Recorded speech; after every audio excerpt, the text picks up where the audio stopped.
Сайн байцгаана уу? Grace Media төлөвлөж байна. Өнгөрсөн 7 хоногт бид нар Есүс Христ бодит хүн байсан уу гэдэг талаар ярилцсан. Харин өнөөдөр бид нар Есүс Христ үнэхээр бодит хүн байсан юм бол тэр яаж алдартай болсон юм бэ гэдэг талаар ярилцах болно. Есүс Христ улс төрийн удирдагч байгаагүй. Есүс Христ хаан байгаагүй. Тэгсэн хэрнээ яаж тэр зүгээр Ромын эзэмшилд байсан Юудэ улсаас дэлхийн нийтэд танигдах хэмжээнд бүр хэдэн мянган жилийн турш нэр алдар нь явсаар хагаад өнөөдрийн бас биднэрт сонсогдох хэмжээнд хүртэл хүрсэн байгаа юм байна. Гол нь зүгээр сонсогдоод зогсохгүй. Өнөөдөр дэлхий дээр 2.6 тэрбум хүн Есүс Христэд итгэж байна. Тэгэхээр ийм хэмжээний алдартай болохын тулд тэр яг юу хийсэн юм бол? Тэр талаар өнөөдөр бүгдээр ярилцъя л та. Би нэг юм сонирхолтой зүйл хийж үзлээ. Бүх цаг үеийн дэлхийн хамгийн алдартай хүмүүсийг жагсаа гэсэн командыг ChatGPT-д өглөө. Тэгсэн чинь хамгийн нэгдүгüүрт нь Есүс Христ гарч ирж байна. Тэгээд Мухаммед, Гаутама өөр юу вэ? Шашны удирдагчид байна. Бас дэлхийд алдартай зохиолчид Уильям Шекспир энэ төр явж байна. Орчин цагийн хамгийн алдартай хүмүүсийг жагсаа гэдэг лээ. Тэгэнгүүт Элон Маск гэх мэтчлээ яг гоё жагсааж байна. За тэгвэл энэ бүхэн дээр анализ хийгээд хүн дэлхийн хэмжээний алдартай болохын тулд, дэлхийн нийтэд танигдахын тулд яавал дээр вэ гэдгийг жагсаагаад өг гэсэн команд өглөө. Тэгэнгүүт яг тэдгэр хүмүүсийн амьдрал дээр тулгуурласан ажиглалтуудыг хийгээд эдгэр зүйлсийг хийх юм бол дэлхийн хэмжээний алдартай болох боломжтой байна гэсэн зүйлсийг гаргаж ирлээ. Тэрэнд нь юу байсан бэ? Харъя л та. Нэгдүгüүрт нь онцгой чадвар. Хоёрдугаарт нь давтагдашгүй өнгө төрх. Гуравдугаарт нь асар их тууштай хөдөлмөр. Дөрөвт нь хүмүүсийг соронзон мэд татах харизм. Тавдугаарт нь зөв цаг, зөв платформ. Яг энэ зөв цаг, зөв боломжийг тооцоод гараад ирэх юм бол бас боломжтой гэж. 6дугаарт нь болохоор том боломж дээр all in хийх чадвар гэсэн байна. Эдгээр нь байх юм бол ер нь эдгээрийг хийж чадах юм бол дэлхийн хэмжээний алдартай болох боломжтой гинэ манайхан бас туршаад үзэхэд гэмгүүл байх. Дээрээс нь нэмээд яах вэ гэхээр ер нь алдартай хүмүүст нийтлэг ажиглагдж байгаа нэг зүйл байна гинэ. Тэрний юу гэхээр тэд нар давтагдах боломжгүй зүйлийг их хвчлээ хийжсэн. Жишээ нь Брюс Ли бол ямар ч өрсөлдөгчгүй тулаанч байсан гэсэн байна. За нөгөө Майкл Джексоныг харах юм бол түүнийг хинч дуурайх боломжгүй бүжгийн болоод яг тэр дууны үзүүлбэрүүдийг үзүүлсэн, хослуулж үзүүлсэн. Тэгээ бас тэр тайзны найруулга энэ төр нь яг хинч дуурайх боломжгүй байсан гэж дүгнэгдэжсэн байна. Роналдо, Месси, Жордан, Леброн зэргийг аваад үзэх юм бол рекордуудыг нь бас хинч дахин эвдэх боломжгүй рекордууд байгаа гэж үзэж байна. Тэгэхээр ийм тохиолдолд хүн дэлхийн хэмжээний алдартай болж гинэ гэж бодно. Тэгээд өөрийн брендийг ингээд үүсгээд хүмүүсийн тархин тэдгэр хүмүүс ингээд хоногшуулсан байна гинэ. Сонирхолтой нь одоо би нэг үг хэлье л да. Тэгэх юм бол таны толгойд юу орж ирж байна? Та төсөөлөд үзээрэй. Майкл Джексон шууд moon dance, moon walk орж ирж байна. Хоошоо алхдаг. За тэгвэл дахиад нэгийг үзье. Physical Asia. Гингүүт манай Орхон Баяр арслаа орж ирж байна үгүй юу? Сүүлийн үед бас нэлээд тренд болоод байгаа те. Гих мэтчлээ яг уу. Брэнд хүний дотор үүсэж байна гэсэн. Есүс Христийн талаар ярил л та. Есүс Христ яаж эдгэр үзүүлэлтүүдийг үзүүлээд яаж дэлхийн хэмжээний алдартай хүмүүсээс хамгийн нэгдүгээрт бичигдэж чадваа. Тэгсэн чинь сонирхолтой нь Есүс Христ зарим нэг үзүүлэлтийг ерөөсө хангаж чадаагүй юм байна. Тэгсэн хэрнээ л алдартай болчих. Тэгэхээр нэг өвөрмөц зүйл байгаад байна гэсэн үг. Бүгд эхнээс нь явъя л да. Есүс Христэд онцгой чадвар байсан юм уу? Библиэлд хэлсний дагуу бол Есүс Христ хүмүүсийг эдгэж исэн, бас их сонирхолтой сургаал зааж исэн, их үнэн амьдралын философиг ингээд зүгээр гаргаж исэн гэх мэтчлэн ингээд сайхан магтаж болохоор байна. За яг энийг чеклчээ те. Давтагдашгүй өнгө төрх Есүс Христэд байсан уу? Тийм баха. Библиэлд бас зарим зүйл дээр нь бичсэн Есүс Христ зүгээр нэг юм багш шиг биш. Харин эрх мэдэлтэй нэгэн шиг заажлаа гэд бичигдсэн байт юм байна. Тэгэхээр яг байж болно гэсэн байна. Асар их тууштай хөдөлмөр байсан уу? За энийг бол чеклэх шаардлагагүй. Есүс Христ тууштай хөдөлмөрийнхөө үр дүнд ерөөсөө алдартай болов. Зүгээр ин үд шорон цагаар байнгын сууж сураад тэгээ тэр бүх мэдлэгээ хүмүүст ярьсан учраас хүмүүс тэрийг нь хүндэтгээд алдартай болсон юм уу гэвэл үгүй. Есүс Христ хүмүүс тустай хүмүүсийг соронзон мэд татдаг харизмтай байсан уу? Магадгүй. Есүс Христэд хүмүүс үнэхээр татагддаг байсан баг. За тэгвэл Есүс Христ яг зөв цагт зөв платформоор дамжиж гарч ирсэн үү? Есүс Христ мэдээж Physical Asia-д ороогүй гэдгийг бид нар мэдж байгаа. Бас 2000 жилийн өмнө манай эртний 1-р зуунд Ромын дарлалд байсан Юудэ улсад Есүс Христ гарч ирсэн. Яг нэг тийм гарч ирэх боломж нь бүрдсэн сайхан нөхцөл, улс төрийн нөхцөл мөксөлөнд таарсан байсан уу гэвэл үгүй байна. Ер нь бол жижиг улсад ялангуяа колон улсад айгүй хэцүү нөхцөл төрсөн байна. Тэгээд яах нь тэр дундаас гарч ирсэн байна. За тэгэхээр энийг бас анчек хийжээ те. За тэгэхээр эдгээр үзүүлэлтээс ямар ч байсан хоёрыг ингээ хангахгүй юм байна. За тэгвэл Есүс Христ давтагдшгүй зүйлүүд хийжсэн үү те? Тэрийг бодоод үзье л та. За мэдээж Есүс Христ давтагдшгүй олон зүйлийг хийжсэн баг. Гэхдээ тэр дундаас онцгойрсон нэг зүйл байдаг. Тэрийг нь хүмүүс бол энэ Есүс Христийг алдартай болгосон зүйл нь гэж үздэг юм байна. За мэдээж Есүс Христийг Элон Масктай харьцуулаад ах нь жоохон онцгүй баг. Тэгэхээр бусад шашнуудыг үндэслэсэн шашны үндэслэгчдтэй харьцуулъя л да. Жишээ нь будны шнийг үндэслэгч Сиддхартха Гаутама. За Сиддхартха Гаутама бол шүү дээ. Манай эртний өмнөх 563 онд ерөнхийдөө төрсөн болов уу гэж таамагладаг. Тэгээд 483 он хүртэл амьдарсан, 80 наслсан. За тэгээд түүний дагагчдын тоо бол 10,000-аас 20,000 орчим байсан гэж үздэг юм байна. За тэгээд Гаутамаг 80 наслах хугацаанд ерөнхийдөө хойд энэтхэхт яг тэр буддын шашны сүм хийдүүд бас олноор аль хэдийн бий болцсон. Дагалдагчид нь аль хэдийн үйл хэргийг үргэлжлүүлээд ажлууд нь сайхан жигдэрсэн байсан. Тэгээд өгснийхэн дараа дагалдагчид нь буддын сургаалыг тэлээд өнөөдөр дэлхийд даяар 500 сая хүн буддын сургаалыг бас дагдаг гэж үздэг юм байна. За энэ маягаар алдартай болсон. Ер нь бол ингээ ойлгомжтой байх. Олон дагагчтай тэгээд тэр сургаал онол нь хөгжиж явсан байна. Дагагчид нь бас олон номуудыг бичсэн байна. Гэх мэтэр ингээ цаашаа явж. За муслим шашныг үндэслэгч Мухаммед бол манай эртний 570 онд төрөөд за тэгээд 62 наслсан байна. Үхэхдээ бол ер нь өргөн дагалдагчдын тоон 100-аас 150 мянга байсан гэж үздэг. Яг ойрын дагагчид нь бол 10-аас 12 мянга байсан гэж үздэг юм байна. Тэгээ мэдээж өгснийхэн дараа тэр хүмүүс нь тэдгээр дагалдагчид нь өөрийнх нь сургаал номлолыг сайхан цааш нь үргэлжлүүлээд явсан. Тэгээ тэр маягаар өнөөдрийн бас исламын шашин явсаар байгаа юм байна. Есүс Христийн хувьд бол 33 наснда өөд болсон. Дээрээс нь 12 дагалдагчтай байсан. Ерөөсөө л 12 уртаашаа. Тэгэхээр Есүс Христ яг од болсон гэдэг нь яг энэ л ингээд гайхаад байгаа юм л да. Ер нь бол бусад шашны удирдагчдтай харьцуулах юм бол тийм шалгуур хангахаар урт наслаагүй юм байна. Дээрээс нь айгүй тийм олон гоё дагалдагчтай биш байсан юм байна. 33 нас гэдэг ч одоо бодоод үзэлтэй. Над чихэл зал байсан гэсэн үг шүү дээ. Тэгэхээр тийм байхад алдартай болсон гэдэг нь ерөөсөө өнөөдрийн бидний сонирхлыг татаад байгаа. За тэгвэл үүнд яг юу нөлөөлсөн болоо гэдгийг бүгдээ бодоод үзье л да. Хүмүүс ихэвчлэн үүнийг юу гэж үздэг вэ гэх юм бол энэ бол Есүс Христийн сургаал номлолын улмаас биш. Харин Есүс Христийн амьлалтаас болдгоо гэсэн нийтлэг тайлбарыг хүмүүс тавьдсан байна. Би энийг шалгаад ChatGPT-гээс бас Есүс Христийг алдартай болгосон цорын ганц шалтгааныг хэлээч гингүүт түүний дахин амьлсан явдал юм а гэж хэлж байгаа. ChatGPT бол мэдээж data generate хийдэг. Интернетэд байгаа датануудыг харьцуулахад яг тийм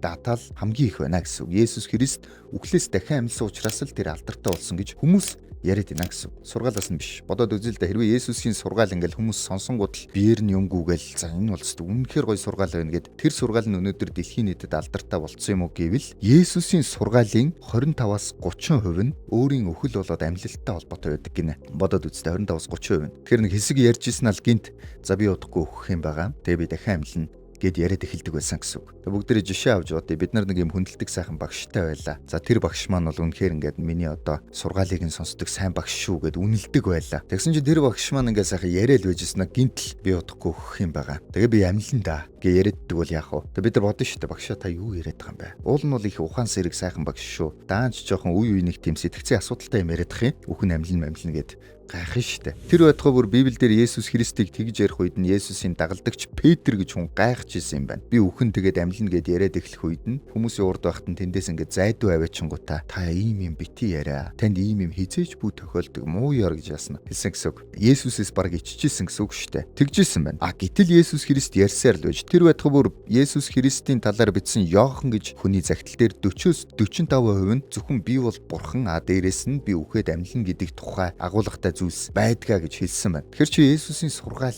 ярих юм бол тэнд би үхэн амьлна гэдэг зүйлийг аягүй төлхөө ярьдаг гэсэн үг байх нь шүү дээ. Тэгэхээр энэ сургаал нь түүнийг алдартай болгосон ерөөсөө биш юм байна. Харин үхээд амьлсан уу гэдэг нь л юм байна. Хэрвээ амьд байхдаа хүн би үхээд амьлна гэж яриадсэн тэгж байгаа нас урцсан бол яг нэг солиотой хүн амьдарч байгаа л нас урсан юм байна гэж хүмүүс бодно шүү дээ. Харин үхээд амьлсны дараа л тэр талаар арай нухацтай ярих болно гэсэн үг. Тэгэхээр бүгдээрээ бодоод үзье л та. Хэрвээ 33 настай 12 найзтай залуу хэрвээ үхээд амьлаагүй л бол дэлхийн хэмжээний алдартай болох боломжгүй гэсэн үг. Хэрвээ Есүс Христ үхлээс амьлаагүй бол ярьжсэн болгоно нь удахгүй болно гэсэн үг. Ярьжсэн зүйлсийн 25-аас 30% нь огт ор үндэсгүй худлаа болно гэсэн үг. Хичнээн ухаалаг юм ярьдаг байсан ч гэсэн энэ бол жоохон галзуу нөхөр байсан юм гэд бас танихдахгүй бид нар бүр сонсогчгүй байсан баг. Тэгэхээр өнөөдөр дэлхий дээр 2.6 тэрбум хүн Есүс Христэд итгэдэг гэж өөрсдөө тодорхойлж байгаа. Хэрвээ Есүс Христ амьлаагүй бол манай дэлхийн 2.6 тэрбум хүн шал удахгүй зүйлд итгэж байна гэсэн үг. Худалч нөхөрт итгэж байна гэсэн үг. Хэрвээ амьлаагүй бол шүү дээ. Тэгэхээр яг амьлсан нь үнэн үү гэдэг талаар бүгд бас яриа. За тэгвэл Есүс Христ үхлээс амьлсан гэдэг нь үнэн үү? Өгсөн хүн амьлсан гэдэг чинь шал удахгүй үсттэй. Тиймд итгэнэ гэдэг чинь тэр хүн өөрөө бас эрүүлээ үгүй юу гэдэг тухай яригдана үсттэй. Тэгэхээр энэ талаар бас ингээ олон хүмүүс олон баримтуудыг судалж үздэг юм байна л та. Мэдээж яг судлах ёстой баримтууд нь түүхэн баримтууд болж таард юм байна. Ягаад тэгэхээр түүхэн үйл явдлыг нотлохын тулд түүхэнд юу болсон бэ гэдэг баримтууд дээр анализ хийхээс өөр ямар ч сонголт байдаггүй юм байна. Тэгэхээр яг тэр баримтууд дээр анализ хийж үзэхээр Есүс Христ бол ерөнхийдөө амьлсан гэсэн баримт нь айгүй олон байдаг гинэ. Тэгээ тэр болгоноос айгүй гоё онцгойрч хүмүүсийн яг сэтгэлд хүрхүүцийн гоё поинтуудыг гаргаж ирсэн нэг хүн байд юм байна. Тэр нь болохоор Сэр Лионел Лаку гэж хуульч байд юм байна. Тэр хуульч болохоор хүн амны хэрэг дээр өмгөөлөл хийх юм уу эсвэл юм яллагч талд байхдаа өмгөөлөгчөөр ажиллаж явах явцдаа 245 удаа дараалан ялалт байгуулсан гэж байна. Тэгээ энэ тоогоор Генесийн номонд бичигдсэн хүн байд юм байна. Тэр хүн яг энэ Есүс Христийн хэргийн материал дээр нэг өсөндөө Есүс Христ яг үхлээс амьдсан гэдгийг нь баталгаатай юу гэсэн баримтууд дээр анализ хийж үзээд тэгээ гаргасан дүгнэлтүүд нь хүмүүст их тааламжтай байдаг гинэ. Мэдээж олон дүгнэлтүүд байгаа. Гэхдээ энэ хүнийхийг хүмүүс ихэвчлэн үнэлж авч үздэг. Яагаад вэ гэхээр энэ хүн өөрөө хуульч, дээрээс нь бас Генесийн номонд бичигдсэн энэ төр гэдгээр нь болов. За тэр хүний godquestions.org сайт дээр бичсэн поинтуудыг баримтуудтай тулгуурлан би та бүхэнд гоё ярьж өгье. За нэгдүгürt нь Есүсийн дагалдагчдын өөрчлөлт. Есүс Христ уртаашаа ер нь 12 дагалдагчтай байсан. Тэгээд алуулсан. Тэгээд дагалдагчд нь тараад зүхтаасан байт юм байна. Тараад зүхтаасан гэдэг нь Есүс Христийг яг баригдах үед нь Библийн Лук номын 22 дугаар бүлэг дээр чудун уулан дээрх цэцэрлэгт байх үед нь Есүсийн дагалдагч Юдас гэж хүн Есүсээс урваад тэгээ Есүсийг барихын тулд Ромын цэргүүд болон бусад албан хаагчдтай яг тэр Юдэн удирдагчдтай энэ төр ирээд барьж авсан юм байна. Тэр үед Есүсийн дагалдагчид бүгд тараад зүхтаасан гинэ. Матай номын 25-26 дээр дагалдагчид бүгд Есүсийг орхин зүхтжээ. Марк номын 14 дугаар бүлгийн 51 дугаар ишлэлээр нүцгэн биен дээрээ майланган нөмрөг нөмөрсөн байсан нэг дагалдагчийг майланган нөмрөгнөөс нь бариад авсан чинь нүцгэн чигээрээ зүхтаад явсан гэсэн нэг тийм бас инээдтэй зүйл бичигдсэн Библиэлд шүү дээ. Есүсийн дагалдагч Петр бас түүний 3 удаа үгүйсгэсэн. Тэгэхээр ер нь эндээс харах юм бол Есүсийн дагалдагчид Есүсийг баригдах үед нь бүгдээрээ тараад алга болсон гэдг нь бол харагдчихэв. Бүгдээрээ бэмбэгнээд нуугдсан байж. Сонирхолтой зүйл нь яасан бэ гэсэн чинь төд удалгүй бүгдээрээ Есүс Христ амьлсан гэд гараад ирсэн юм байна. Библи судлаач доктор Прүдорж гэж хүн яг энэ талаар нэг ийм тайлбар өгсөн байна. Бүгдээр нэг багахан хэсгээс нь сонсъё. Тэгтэл хэрвээ бид нар Есүсийн яг шавнарыг харах юм бол яг энэ Есүсийн энэ амьлын эргэн тойронд биш үү? Тэд нар маш дорой байсан харагддаг. Тэд нар зүхтааж исэн. Тэд нар айж исэн, айн жижирж исэн. Хаалгаах чангад өвжээд чимээг өхөн шиг байхыг хүссэн. Яг гэвэл Есүсээс болж өөрөөсөө алуулах гэж байна. Гэтэл гинтхэн 40-50 хоногийн дараа. Өөрөөр хэлбэл энэ хугацаанд Есүс өөрсдөд нь үзэгдээд хамтдаа сургаал номлолыг айлцсан ийм хугацаа байгаа л да. Тэгээд 40-50 хоногийн дараа гинтхэн тэд нар гарч ирээд юун алуулахаас айх. Тийм ээ. Юун тэр одоо айн чичрэх тийм ээ. Зүхтах харин ч бүр зоригтойгоор Есүс амьдсан гэдгийг тунхаглаж ирсэн. Тэгэд тэд нар хэрвээ одоо хуурамчаар ямар нэгэн зүйл үлдсэн бол тэд нар яг амь насн дээр худлаа гэдгийг мэдсээр үжид хинч тийм ээ амь насаа алддаггүй худлаа юмны төлөө. Үнэхээр худлаа юмд үнэн гэж бодоод итгээд амь насаа алддаг хүмүүс бол байгаа. Хууртаа гэсэн үг шүү. Хууртаад өөрөө одоо жишээлбэл бид нар ингээл хүмүүс ингээл одоо хит даврагчд гэж ярьдаг шүү дээ. Одоо энэ тийм ойрох дорнд ингээл өөрөөсөө бөмбөг зүгэл очиод дэлбэрээл тэ. Тэр чин өөртөө хараагүй. Өөртөө тэр дүүхийг мэдэхгүй. Тэрийг үнэн гэж итгээд бол амиа өгч чадчих.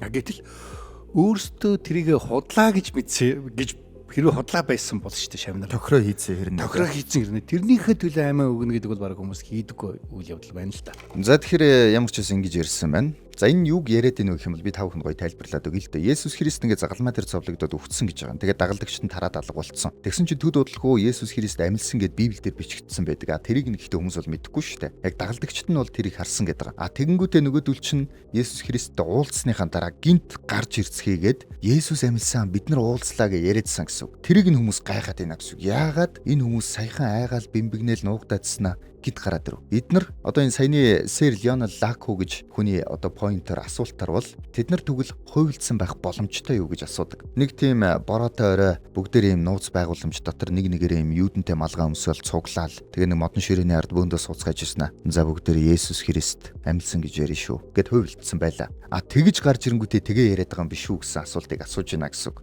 Сонирхолтой нь юу вэ гэх юм бол худал зүйлийн төлөө олноороо үхэх боломжгүй гэж хэлээд байгаа.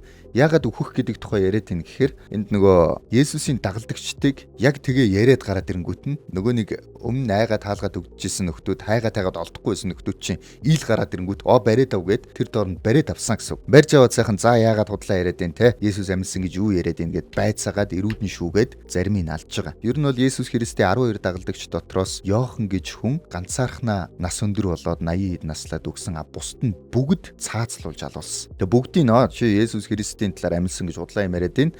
За одоо чамайг цаацлаа гингүүд бүгдээрээ шүдээ зугаад би үнэн ярьж байгаа. Есүс Христ үнэхээр амьдсан би яаж үүсэх юм бэ гэд үгцгээсэн гэсэн үг. Гол асуулт нь ерөөсөө л тэр тэд нар яагаад тийм олуулаа худлаа зүйлийн төлөө өгөв. Гэхдээ энэ тоо зөвхөн 12-оор хязгаарлагдахгүй байгаа. Яагаад гэхээр Библийн Коринт гэж номон дээр хэлснээр бол Есүс Христ 500 гаруй ах トゥ нарт нэгэн зэрэг үзэгдсэн гэж Паул гэж хүн бичсэн байдаг. Тэгээд 500 гаруй хүн нэгэн зэрэг харсан учраас тэд нар яах вэ гэх юм бол бүгдээрээ энэ талаар яриад энэ ерөөсө хүчээ авсан гэсэн үг. Тэгэнгүүт л одоо нэг манай лаак хүмүүс яриад байгаа юм л да. Тэд нар ингээ хувилдсан байлаа. Нэг нэгээр нь байцаахт хэрвээ хоёр хүн нэг зүйл дээр байцаах юм бол саяны бичлэг дээр хэлсэн хоёр хүнийг яг нэг зүйл дээр ингээ байцаах юм бол хэрвээ худлаа зүйлийн төлөө хоёлаа явж байгаа бол нэг нь ямар ч байсан хилдэг гэсэн нэг тийм дүрэн байд юм байна л та. Гэтэл энд хэдэн 100-аараа яасан бэ гэхээр худлаа зүйлийн төлөө үгцгээ гэдэг байгаа. Цорын ганц тайлбар нь юу байдаг вэ гэх юм бол хэрвээ тийм олон хүн бүгдийг ингээ алж малаад хад тэр байтугай бүр Нейро хааны хавчлахын үеэр заримынх нь гэр бүлийг хүртэл авчирч исэн гэж хэлсэн байдаг. Бодоод үзье л да, гэр бүлийг чи ингээ алын шүүгээд сүрдүүлж яхад тэд нар зүгээр нэг хувилдааныхаа төлөө те нэг бороотой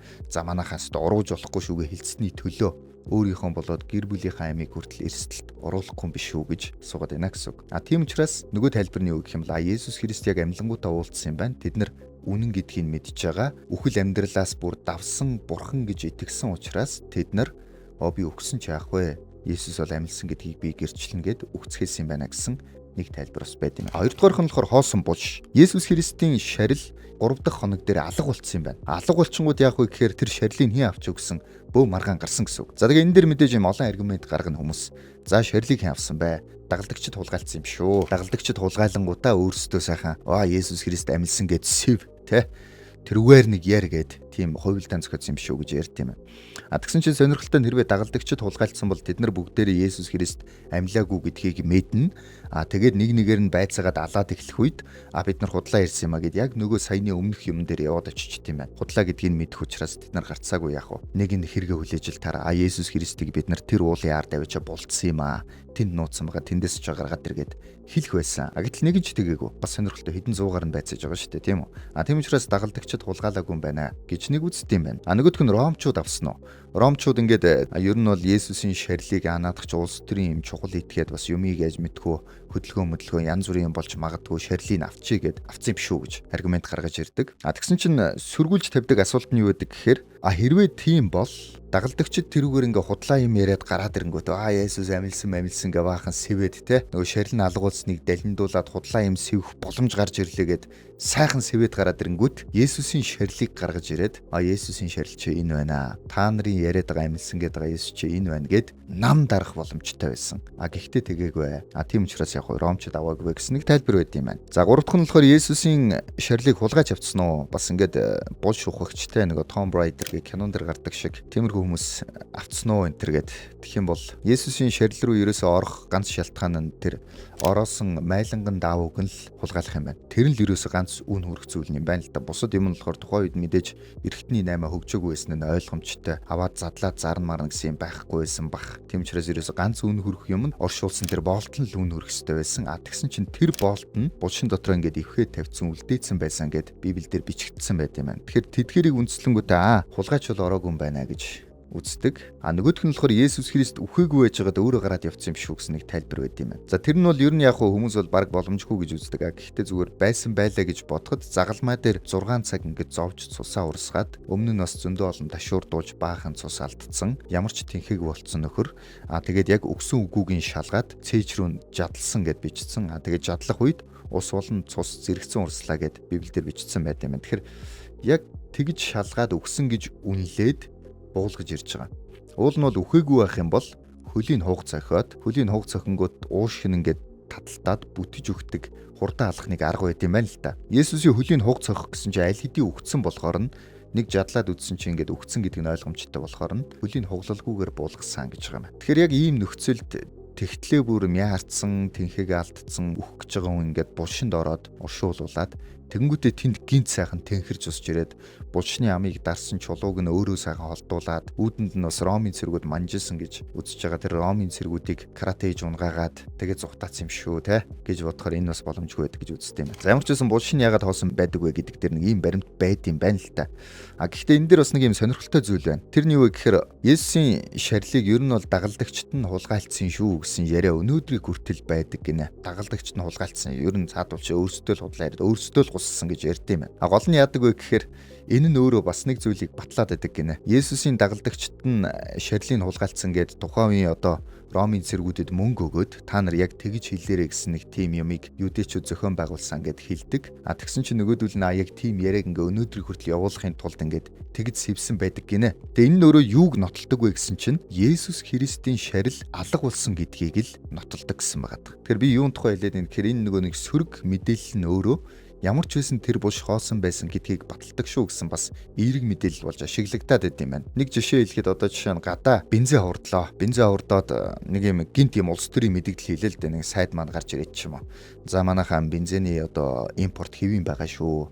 За тэгээ бензиний нөөц ариун байгаа шүү. Та хэд маань бити очролж бити хямраад гэд хэллээ. Тэгэх юм бол ингээл хүмүүс тэнд марган штэ бензиний нийлүүлэлт хэвэн биш байгаа те нөөц дууссан байгаа гэж фэйсбүүкээр нэг марган болно. Тэ зүгээр бодоод үзье. Яг гэртээ сууж байгаа бензиний талаар ямар ч мэдээлэл байгаа нэг нөхөр тэнд бензин хомсцсон уу үгүй юу, эсвэл нөөц байгаа юу байхгүй юу гэдг нь эргэлзээтэй мэдээлэл яасан ч үеж болно. Гэхдээ нэг юм бол тодорхой. Хүмүүс сандраад бензинд очрлоод байгаа юм байна гэдг нь тодорхой болчихно. Хэрвээ сайд тийм мэдээлэл хийх юм бол. Яг л үүнтэй адилхан Есүс Христийн булшиг шарилыг энэ дагалдагчид нь авсан шүү гэсэн мэдээ явуулаад байна гэдг нь тэнд угаасаа булшин хоосон байсан шүү гэдгийг бас нэг баталгаа болдгоо гэж ярьдсан байна. Гурав дахь дээр нь болохоор Есүс Христийн яг шарил алга болсон гэдгийг гэрчилдэг анхны гэрчүүд нь эмэгтэй хүмүүс байсан гэж үздэг юм байна. Тухайн үед бол эмэгтэй хүнийг ерөөсөө гэрчид тооцох ямар ч боломжгүй, эхийн эрхт ёс мос гэж байгаагүй. Ер нь эр хүнийг давмгай гэж үздэг, эмэгтэйчүүдийг бараг л ерөөсөө эд материал гэж үздэг тийм нэгэн байж. Тухайн үед бол Есүсийн булшин дээр анхлаа өтсөн хүмүүс нь ихэвчлэн эмэгтэй хүмүүс байсан гэд бичигдсэн байт юм байна. Тэгэнгүүт ингээ хүмүүс яг энэ дээр нь бас юм сөрөг аргумент дэвшүүлт юм байна л та. Юу гэж үздэг вэ гэхээр за хин нэгэн хүн түүх зохиолоо гэж бодъё. Есүс амьсан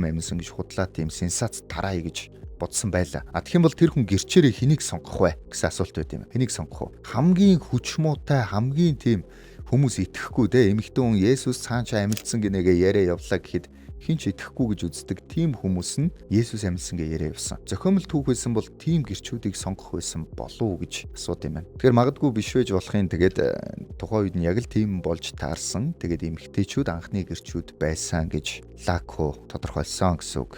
Ер нь бол Лакогийн энэ point дээр бас хүмүүс их санаа нийлдэг гэсэн үг. За нөгөөх нь болохоор яасан бэ гэхээр Есүс Христийн дайсан байсан хүмүүс гинт Есүс Христийн тал болсон. Есүс Христийг үгүйсгдэг байсан хүмүүс гинт Есүс Христийг дэмжигчд болсон. Тэр байтугай Есүс Христийн их нэгтэй эцэг өөртөө гэх юм уу те Есүс Христ өөрөө Мария гэж эмэгтэй онгон байхад мэндэлсэн гэд Библиэлд бичигдсэн. Харин дараа нь Мариягаас Йосеф гэж хүний хүүхдүүд төрсөн гэж бичигдсэн байт юм байна. Тэр дунд Яаков гэд Есүс Христийг ер нь бол бурхан гэдэгт нэг тийм итгэдэггүй жоохон даапалах маягтай байдаг нэг нөхөр Есүс Христ амьлсны дараа яасан бэ гэвэл өөрөө Есүс Христийн яг тийм дагалдагч нь болж хувьсан гинэ. Яг нь амьлсан гэсэн мэдээлэл гарсны дараа. Тэгээд тэр бас л цаазлуулж ам өргөцсөн. Есүс Христ амьлсан гэж ярьсныхаа төлөө. Гэтэл яг эсэргүү байсан энэ нөхөр ингэж өөрчлөгдсөн гэдг нь бас л боломжгүй юм гэж үздэг. Нөгөөх нь болохоор Саул гэж хүн. Яг тэр Есүс Христ амьлсан гэж яриад байгаа хүмүүсийг барьж хорих ажлыг хийж исэн фарисей гаралтай Саул гэж хүн. Библийн яг Үлс номон дээр бол Есүс Христтэй өөрөө уулзаж таарсан гэд бичсэн байдаг. Тэр хүн яадаг вэ гэхээр Есүс Христтэй уулзсныхаа дараа өөрөө Есүс Христийн тунхаглагч болж өөрчлөгдсөн байдаг. Тэгэхээр энэ бас ингээд Есүс Христ амьсан гэдэгт итгэх бас нэг шалтгаан болно гэж үздэг гэсэн. Тэгэхээр ерөөсөө л энэ гэж байна. Есүс Христ алдартай болсон шалтгаан нь энэ. Есүс Христ үхлээс амьсан гэж хүмүүс үзээд байгаа учраас түүнийг бурхан гэж итгээд тэгээд тэр алдартай байгаад байгаамаа. Есүс Христийн дагалдагчид Есүс Христийн төлөө амиа хайрлалгүйгээр алуулсан байсан ч гэсэн хамаагүй дэлхийн өнцөг болон бүрлүү явж тэд нар Есүсийн талаар ярьсан. Тэрнээс болоод өнөөдөр Есүс Христ алдартай байгаа. Хэдэн мянган жилийн турш 2000 жилийн турш энэ дагалдагчдын тав бууралгүйгээр хүмүүс Есүс Христийн талаар ярьсаар яваан. Өнөөдөр 2.6 тэрбум хүн итгэсээр байгаа нь ерөөсөө л ганцхан энэ амьлалт гэдэг үйл явдалтай холбоотой. Нэг баяртай мэдээ дуулгахад хэрвээ Есүс Христийн амьлалт гэдэг зүйлийг үгүй болгочих юм бол амьлаагүйгээр нотолчих юм бол Христ итгэл тэр чигтээ байхгүй болох юм байна. Уул нь бол айгүй амархан. Яг ингэж нотлох гэж зарим эрдэмтэд энэ төр үзтiin гинэ. Тэгэд үзэж байгаад ерөнхийдөө нэг олигтой баримт олдохгүй зарим нь болчдөг. Зарим нь болохоор өөрсдөө Есүс Христэд итгэждэг гэж байна. Тэгэхээр бас их сонирхолтой. Манайхан бас туршаад үзээрэй хэрвээ тийм бол. Тэгэхээр тухайн үед мэдээж Netflix байгаагүй, шуудангийн үйлчилгээ, сонин нийтлэл тиймэрхүү юм байгаагүй. Мэдээ дамжуулах хэрэгсэл нь хүмүүс өөрсдөө энэ тэнд явж дамжуулах тийм зүйл байсан. Тэгэхээр Есүс Христийн дагалдагчид яасан бэ гэхээр түүний талаар дэлхийд даяар явж тараасан гэсэн үг. Тэр би одоо 33 нас хүрэх гэж байна. Би нэг 12 найзтай байлаа. За манайхаа намайг нэг сайхан бурхан болгоод сэвэд өгөөрэй. Миний талаар дэлхийн нийтээр тунхаглаад өгөөрэй гэж хэлээд нас урчлаа. Манай найзууд яг нэг бороотой орой бас сайхан хуйвилдаад энэ хүн амилсан гэ ярьчигээд ярьлаа. Тэгсэн чинь төд удалгүй улсаас арга хэмжээ аваад наадуулыгаа цаазал гэдэг юм бол манайх ер нь хэрэгэ хүлээх болов яах вэ? Би бол бодож байна. Баяраагаас эхлээд шууд бууж өгнө шүү те. Харин Есүсийн дагалдагчид бууж өгөөгүй юм байна. Өнөөдөр мэдээж хүмүүс Есүс Христ амьлаагүй гэдэг талаар сөрөг аргументыг гаргаж ирдэг. Гэхдээ тэдгээр нь явдаггүй юм байна. Эндээс нь дурдах юм бол нэгдүгüүрт нь энэ бол ерөөсөө л домог. Хүмүүс өөрийнхөө итгэхийг хүссэн зүйлдэл итгэж байгаа нь тэр гэж үздэг юм байна. Ер нь дэлхий дээр итгэхийг хүсэж байгаа зүйлдээ итгэж байгаа хүмүүс өчнөө байгаа. Жишээ нь нийт Америкчуудын 1-ээс 5% нь насан турш хүмүүс юм. Санта Клаус байдаг гэдэгт итгэдэг гэвэл яах вэ? Насан турш хүмүүс шүү дээ. Тэд нар бол яг л итгэхийг хүссэн зүйлдээ итгэж байгаа. Өнөөдөр дэлхийн хүн амын 1% нь дэлхий хавтгай гэдэгт итгэдэг. Тэд нар бас л итгэхийг хүссэн зүйлдээ итгэж байна, тийм үү? Энэ тоо яг 1% байгаад бүгд тэр бас баярлалаа л да, иймэрхүү юмд итгэж байгаа хүмүүс цөөхөн байгаад. Хэрвээ 20-30% болоод эхлэх юм бол ер нь нийтээр сэмүүд рүү явах хэрэгтэй болно гэсэн үг шүү дээ. Дэлхий дээр бас юм эрүүл сэтгэхүйтэй хүмүүс ховордоод эхэллээ гэж үзэж болно. 30% нь Санта Клауст итгэдэг те. Одоо танаа нэг 3 найзын нэг нь Санта Клаус байдаг гэдэгт би итгэдэг. Би бас нэг чөлөөт цагаараа боломж гарах юм бол би хойд туйл руу явж Сантатай уулзна гэж бодд ингээ яриадах юм бол яах вэ? Чи балаа юм бэ гэж бодно өстэй. Тэгсэн Есүс Христэд итгэдэг хүмүүс яг тэр 3 хүн тутмын нэг нь буюу дэлхийн нийт хүн амын 30% нь Есүс Христ амилсан гэдэгт итгэдэг. Тэд нар итгэхийг хүссэндээ итгээд байгаа юм болов эсвэл энэ үнэн үү гэдэг талаар бид нар бодож үзэх хэрэгтэй. Хоёрдугаарт нь ер нь бол натуралист үзэл бол үүнийг огцом эсэргүүцдэгэ гэж үздэг. Нэг өсөндөө яг ингээ байгалийн хуулиар шийдэгдээгүй л бол юу ч байсан энэ худлаа. Жишээ нь Есүс Христ амилсан гэдэг нь ингээ байгалийн хуулиар боломжгүй тэгэл худлаа. Хэрвээ Есүс Христ үхлээс амилангуудаа өөрөө тантай уулзсан байсан ч гэсэн хэрвээ байгалийн хуулиар боломжгүй бол та ерөөсөө чихээ дараал гин гэсэн үг. Нөгөө нэг үзэл нь юу вэ гэхээр Есүс Христ угаасаа үхээгүй, сайхан бурхан болж жүжиглээд тэгэнгүүтээ амилсан болж ингээ хүмүүстэй уулзаж сайхан явж байгаад нэг эзгүй хөдөө тосгонд очиод үлдсэн насаа өнгөрөөгөөд тэндээ нас барсан гэсэн тийм үзэл байт юм байна. Яг хөө энэ дээр нь бас хүмүүс өгүүлсгээд хэрвээ тийм байсан бол те хэдэн зугаар амиа өгөхдөө ядаж за болигээд Есүс Христ тэнд байгаа маягаа хэлчих болоогүй мó энэ төр гэд ярьдаг бас л жоох явцгүй байгаад байт юм байна. Нөгөөх нь Есүс Христийн буш хоосон гэж ярих нь утгагүй шүү дээ. Яг үнэндээ угаасаа ямар ч буш байсан хүний бие чи ингээд газар шороотойгоо уйлдаад байхгүй болно шүү дээ. Тэгээ алга болсон биш үү гэж ярьдаг. Гэхдээ яг тухайн үедээ алга болсон гэсэн тийм яриа гарч ирсэн. Энэ шин дээр нь яриа гарсан гэдгийг бас тооцож үздэг юм шиг байна. За таны хувьд манайхны хувьд ийм сөрөг аргумент байна уу? Есүс Христ амьлаагүй, ийм болохоор амьлаагүй байхгүй энэ төр гэж ярьж байгаа тийм бодож байгаа зүйлүүдээ бас бичээрэй. Тэгэхээр ер нь бол нэг иймэрхүү баримтууд байд юм байна. Тэгээ эсрэг баримтууд нь тийм хүчгүй байдаг учраас амьсан гэдэг нь өнөөдөр хүмүүс ингээд итгэхээс өөр аргагүй нөхцөл байдалд ороод идэв юм байна. Эсвэл яг баталгаатай үгүйсгэж чадахгүй байгаад идэв юм байна. Тийм учраас дэлхийн хүн амын 2.6 тэрбум нь Есүсийг дагдаг, үлдсэн хүмүүс нь болохоор ерөнхийдөө сонссон мэддэг, дэлхийд алдартай байгаад идэв юм байна. Харин дараагийн бичлэгээр Есүс Христ галзуу солиотой хүн байсан уу? Эсвэл бурхан байсан уу гэдэг талаар бүгдээрээ ярилцъя. Grace Media байлаа.